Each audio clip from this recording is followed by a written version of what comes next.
Hey NEET aspirants, welcome to Magnet Brains IIT JEE and NEET channel. और आप एक ऐसे प्लेटफॉर्म पर हैं जहां आपको मिलता है 100% फ्री और क्वालिटी एजुकेशन। आज हम करने वाले हैं एटॉमिक स्ट्रक्चर की DPP सॉल्यूशन।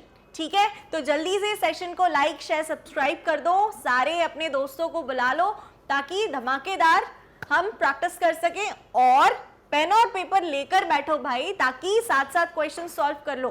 ठीक है, चलो अब थोड़ा सा डिस्कस कर लेते हैं नीट कोर्स मॉड्यूल। आपको ऑलरेडी पता है क्या क्या मिलता है इसमें। सबसे पहली चीज टॉपिक वाइज एक्सप्लेनेशन वीडियोस जो आपको लेक्चर्स के फॉर्मेट में मिल जाती है। दूसरी चीज है DPP PDF। थर्ड है DPP सॉल्यूशंस, फिर प्रैक्टिस क्वेश्चंस रहते हैं एंड देन PYQ वीडियोस। ये सारा का सारा आपका नीट कोर्स मॉड्यूल का ही हिस्सा है। ठीक है, चलो तो you are well aware of this. अब आते हैं पहले क्वेश्चन पर। क्वेश्चन कह रहा है कि हमें कैलकुलेट करना है क्या, mass of 1 mole of proton और charge of 1 mole of proton.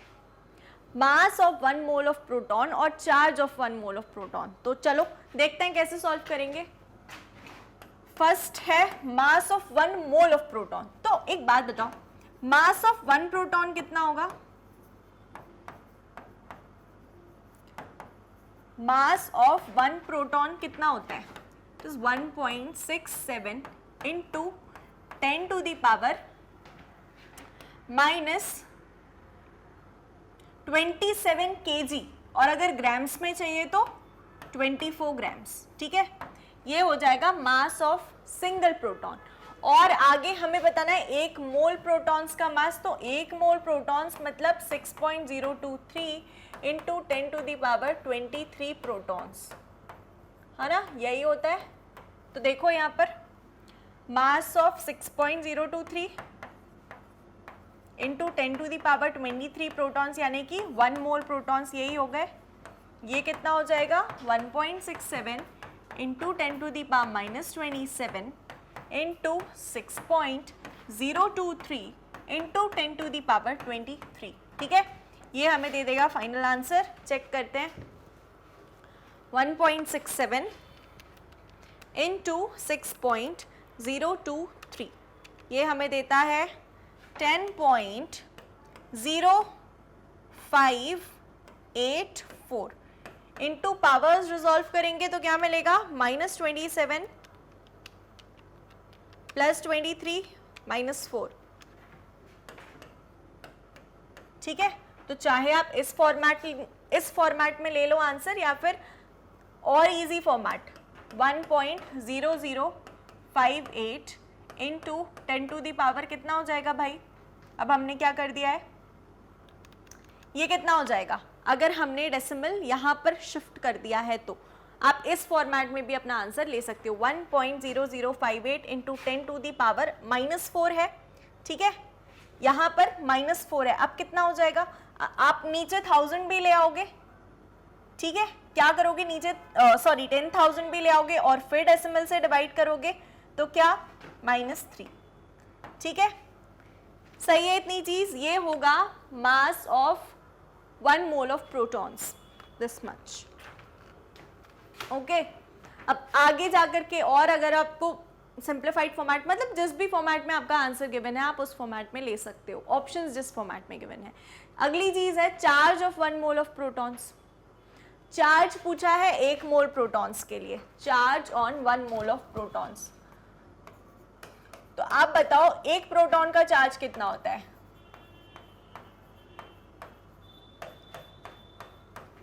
Charge on 1 proton कितना होता है भाई? 1.6 into 10 to the power -19 coulombs. तो 1 मोल प्रोटॉन्स का कितना होगा? ये value into 6.023 into 10 to the power 23। ठीक है, क्या आ जाएगा? 1.6 into 6.023 9.6368 into 10 to the power -19 plus 23 -19 will give us 4। Okay, हाँ, तो ये भी ले सकते हो, या फिर 96368 कूलम्स भी आप ले सकते हो। क्लियर चीज? ठीक है, चलो अगला क्वेश्चन देखेंगे। Number of protons which together weigh 1 gram. हमें कैलकुलेट करने हैं number of protons which together weigh 1 gram. तो आप बहुत ही ईजी है, कैसे प्रोसीड कर सकते हैं? एक प्रोटॉन का mass of 1 proton 1.67 into 10 to the power -27 kg, लेकिन -24 ग्राम्स, क्योंकि यहाँ पर हमें 1 ग्राम का निकालना है। एक प्रोटॉन का मास इतना है, तो 1 ग्राम में कितने प्रोटॉन्स होंगे?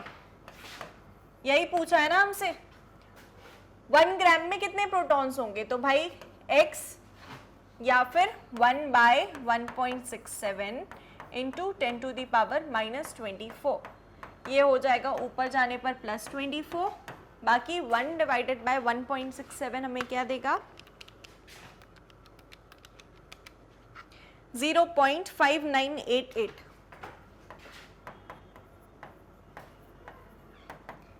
Into 10 to the power 24। ठीक है, 1 डिवाइडेड बाय 1.67, हाँ 0.5988। ठीक है, इस तरह से आपका आंसर आ जाएगा।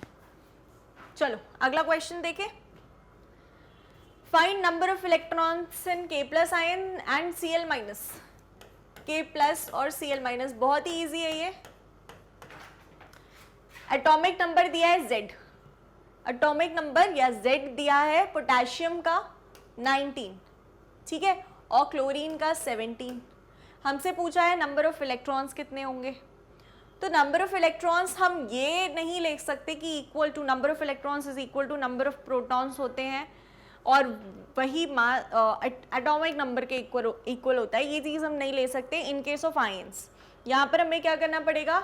+1 है मतलब 1 इलेक्ट्रॉन लेस है, तो यहाँ से कर दिया -1, इसमें -1 है मतलब 1 इलेक्ट्रॉन मोर, 19 - 1 18, 17 + 1 18। ठीक है, तो ये आ गए हमारे नंबर ऑफ इलेक्ट्रॉन्स, और ये तो भाई सेम ही आ रहे हैं। मतलब आप मुझे बताओ ऐसी स्पीशीज जिनके नंबर ऑफ इलेक्ट्रॉन्स सेम आते हैं उनको हम क्या बोलते हैं? कमेंट बॉक्स में मुझे बताओ। नीट का सवाल मेरी तरफ से वाली सीरीज में मेरा आपसे क्वेश्चन है कि ऐसे स्पीशीज जिनका नंबर ऑफ इलेक्ट्रॉन सेम आता है इनको हम क्या बोलते हैं, क्या टर्म है इसके लिए? ठीक है, चलिए आगे अगला क्वेश्चन देखेंगे। एटम्स में be regarded as comprising of protons, neutrons and electrons. ठीक है, एटम में क्या क्या है भाई? प्रोटॉन्स है, न्यूट्रॉन्स है और इलेक्ट्रॉन्स है, हमने भी मान लिया। आगे हमसे पूछा है if the mass attributed to a neutron were halved, neutron को जो मास मिल रहा है वो आधा हो गया हो और इलेक्ट्रॉन को जो दे रहे हैं वो डबल हो गया है, तो हमें कैलकुलेट करना है इसका मास, इसका मास बताना है। अब in general number of electrons अगर हम यहाँ से निकालते हैं तो वो कितने हैं? 6। नंबर ऑफ प्रोटॉन्स निकालते हैं तो वो कितने हैं? 6। और नंबर ऑफ न्यूट्रॉन्स, न्यूट्रॉन्स कितने हैं? Number of electrons, number of protons, number of neutrons कितने होंगे? यहाँ से देखो, mass number minus atomic number हमको क्या दे देगा? नंबर ऑफ न्यूट्रॉन्स, जो कि हैं 6। ठीक है, हमसे पूछा है मास नंबर। मास नंबर क्या होता है? या इस पर्टिकुलर स्पीशीज का मास, मास क्या होता है या mass number? It is number of protons plus number of neutrons, है ना। लेकिन यहां पर आप देखो कि हमसे कंडीशनल चीज बोली गई है कि अगर मास न्यूट्रॉन का जो भी है उसको आधा कर दिया एंड इलेक्ट्रॉन का जो भी है उसको डबल कर दिया, तो क्या हो जाएगा भाई? तो देखो, न्यूट्रॉन्स का मास अगर हम आधा कर देते हैं तो ये हो जाएगा 3 यूनिट्स, और सिमिलरली प्रोटॉन्स का क्या कर दिया है? नहीं, प्रोटॉन्स नहीं, इलेक्ट्रॉन्स का क्या कर दिया है? डबल कर दिया है, इंटू 2। तो ये हो जाएगा 6 2 12, 12 यूनिट्स। ओके, अब फिर से पढ़ो। इफ जो एटम है उसमें प्रोटॉन्स और न्यूट्रॉन्स हैं, है ना, मास तो वैसे ही कैलकुलेट करते हैं, protons plus neutrons. If mass attributed to neutron were halved and that attributed to electron were doubled, अगर इलेक्ट्रॉन का मास जो भी है इसके पास उसको डबल कर दिया है तो 6 × 2 हमने कर दिया है, वो आ गया है 12 यूनिट्स. नंबर ऑफ न्यूट्रॉन्स यहाँ पर है. अब हमें निकालने हैं क्या, नंबर ऑफ प्रोटॉन्स. यहाँ देखो mass number is equal to number of protons plus number of neutrons. तो क्या हमारे पास डाटा है प्रोटॉन्स के लिए. चलो अब यहाँ पर इस डाटा की हमें ज़रूरत ही नहीं, ये जो इन्होंने बोला है ना कि इलेक्ट्रॉन्स अगर डबल हो जाते हैं तो इसकी हमें ज़रूरत है नहीं. प्रोटॉन्स की वजह से मास कितना हो जाएगा, 6 प्रोटॉन्स हैं तो 6 यूनिट्स, है ना. Number of neutrons 3 units. अब दोनों चीज़ें हैं हमारे पास, मास नंबर ऑफ प्रोटॉन्स या मास ऑफ प्रोटॉन 6 यूनिट और न्यूट्रॉन्स 3 यूनिट, तो ये मिल गया हमें 9 यूनिट्स. ठीक है, क्लियर. चलो अगला क्वेश्चन देखेंगे. How many protons and neutrons are there in following nuclei. इन न्यूक्लियाई में कितने प्रोटॉन्स और कितने न्यूट्रॉन्स हैं ये हमें बताना है. देखो प्रोटॉन्स तो इक्वल टू एटॉमिक नंबर हो जाएगा, ठीक है, डायरेक्ट बता दे रही हूं. और न्यूट्रॉन्स क्या हो जाएगा, नंबर ऑफ न्यूट्रॉन्स पूछे ना तो इट विल बी ये मास नंबर माइनस दी एटॉमिक नंबर 38, तो इसका 50 आ जाएगा. सिमिलरली आप बाकियों का भी कैलकुलेट करेंगे. ठीक है, ये तो इजी क्वेश्चन है. चलो टोटल नंबर ऑफ प्रोटॉन्स और total mass of protons in 34 mg of NH3 at NTP. Will the answer change if the temperature and pressure are change. देखो टेम्परेचर और प्रेशर चेंज करने पे कुछ भी आंसर चेंज नहीं होगा, ये चीज पहले से बता दी है ना. लेकिन यहाँ देखो हमें फाइंड करना है total number of protons and the total mass of protons in 34 mg of NH3 at NTP.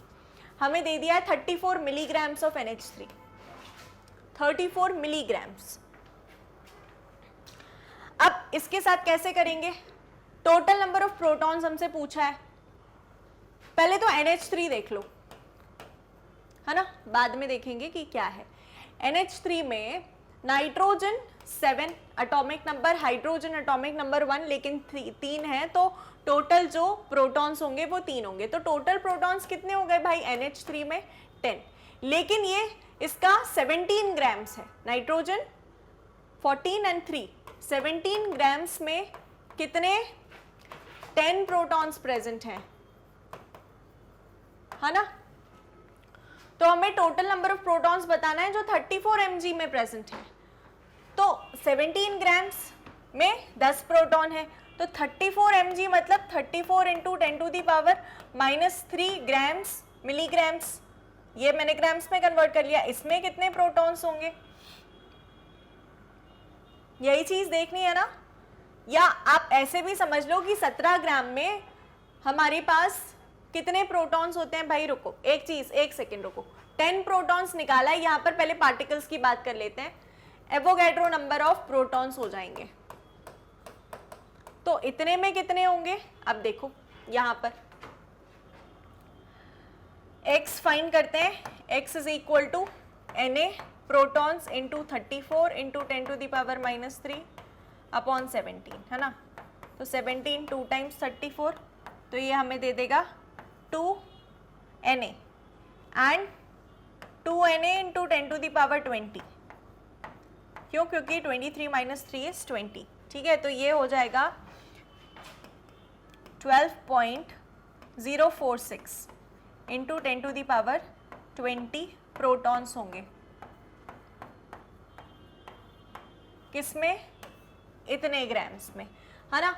और हमसे पूछा है टोटल नंबर ऑफ प्रोटॉन्स. अब देखो यहाँ पर टोटल मास ऑफ प्रोटॉन्स बताना है और टोटल नंबर ऑफ प्रोटॉन्स, दो चीजें बतानी है. तो मास तो आप खुद से कैलकुलेट कर लेंगे. यहाँ एक जो NH3 है हमारे पास, एक मॉलिक्यूल जो है NH3 का, इसमें 10 प्रोटॉन्स होते हैं. यहाँ पर आप इसको प्रोटॉन्स ना लेकर इसको मॉलिक्यूल्स ले लो. ठीक है, अभी इस तरह से समझो. 17 ग्राम में Na मॉलिक्यूल्स होते हैं, है ना. 17 ग्राम में Na मॉलिक्यूल्स होते हैं, तो इतने ग्राम में इतने मॉलिक्यूल्स निकल कर आए. ओके, अब इसमें ये एक मॉलिक्यूल ऑफ NH3, इसमें कितने हैं भाई 10 प्रोटॉन्स हैं, तो इतने मॉलिक्यूल्स में कितने होंगे, it will be 12.046 into 10 to the power 20 into 10 की पावर 1, तो ये क्या हो जाएगा 12.046 into 10 to the power 21 protons. ठीक है, सेकेंड वाला आप खुद से सॉल्व करोगे, इस तरह का क्वेश्चन हमने स्टार्टिंग में कर लिया, और कमेंट बॉक्स में आंसर बताओ कि इसका क्या आंसर आता है। ठीक है, चलो टोटल नंबर ऑफ प्रोटॉन्स हमें बताने थे इतने MgNH3 में, तो सबसे पहले हमने क्या निकाला कि 17 ग्राम में एवोगैड्रो नंबर ऑफ मॉलिक्यूल्स होते हैं, तो 34 into 10 to the power -3 grams में कितने मॉलिक्यूल्स होंगे हमने निकाल लिए। अब एक मॉलिक्यूल ऑफ NH3 में 10 प्रोटॉन्स होते हैं, तो इतने में कितने होंगे, सीधा सीधा आंसर कैलकुलेट कर लिया। ठीक है, चलो सेकेंड पार्ट आप खुद से करेंगे एंड मुझे आंसर बताएंगे कमेंट सेक्शन में। चलो, right the complete symbol of the atom with the given atomic number. अच्छा, एटॉमिक नंबर यूरेनियम का होता है भाई 92, तो 92 नीचे आ जाएगा क्योंकि एटॉमिक नंबर नीचे आता है, मास नंबर ऊपर आता है। सिमिलरली 5 किसका है, hydrogen, helium, lithium, beryllium, boron, boron 5 and 11। ठीक है, तो ये तो बहुत ही इजी था। चलो, अब है an ion with mass number 37 possesses 1 unit of negative charge.